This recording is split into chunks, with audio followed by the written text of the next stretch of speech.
Trois noms d'Allah qui attirent la richesse. Il existe dans les noms d'Allah des clés directes pour attirer la richesse, l'ouverture et la baraka.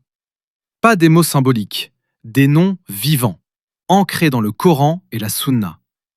Dans cette vidéo, je vais te montrer trois noms précis d'Allah qui, lorsqu'ils sont récités avec la bonne intention et la bonne pratique, attirent la richesse au sens large accordé par Allah sous des formes que tu n'imagines pas.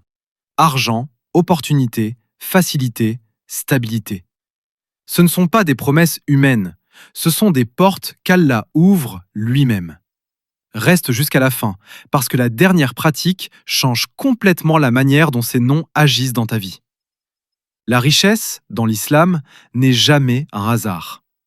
Elle est un dépôt qu'Allah accorde au moment juste, à la personne juste, avec la sagesse juste.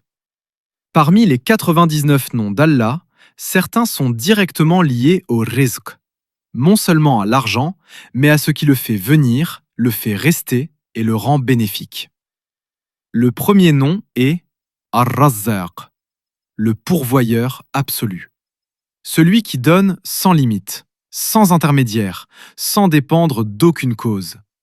Quand tu invoques Ya Razzaq, tu ne demandes pas seulement de l'argent. Tu demandes des opportunités claires, des idées justes, des portes propres, une subsistance accompagnée de baraka. Dans les ouvrages d'Adhkar et chez les savants, ce nom est récité dans une logique de constance. Le moment recommandé est après la prière de Fajr ou après Isha. Tu récites Ya Razzaq 100 fois, avec présence du cœur. Puis tu formules une demande précise et licite pour ton rizq. Ce nom agit là où tu n'as aucun contrôle. Et c'est précisément pour cela qu'il est si puissant. Le deuxième nom est Al-Fattah, celui qui ouvre. Celui qui déverrouille ce qui était bloqué.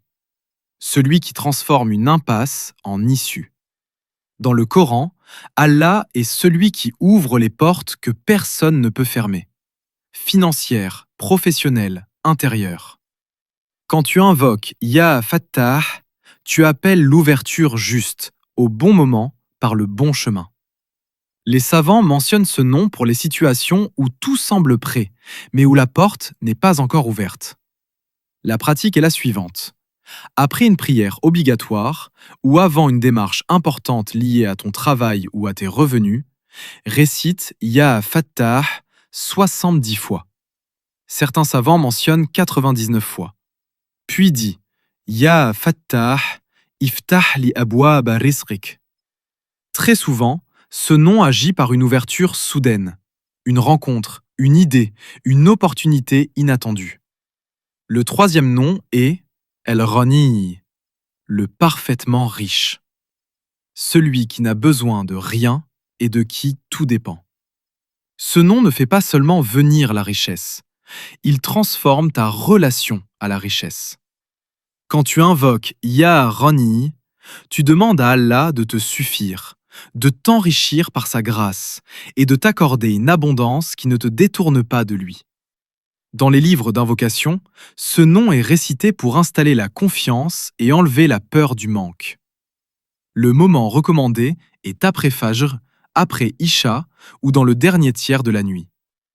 Tu récites Ya Ghani 100 fois par jour, avec régularité. Puis tu dis Allahumma aghnini bifadlika amman siwak. Les savants rappellent que ce nom s'accompagne naturellement de gratitude et d'aumône, même minime. Quand Ar-Razzaq pourvoit, quand El-Fattah ouvre et quand El-Ghani suffit, alors la richesse devient un moyen et non une épreuve.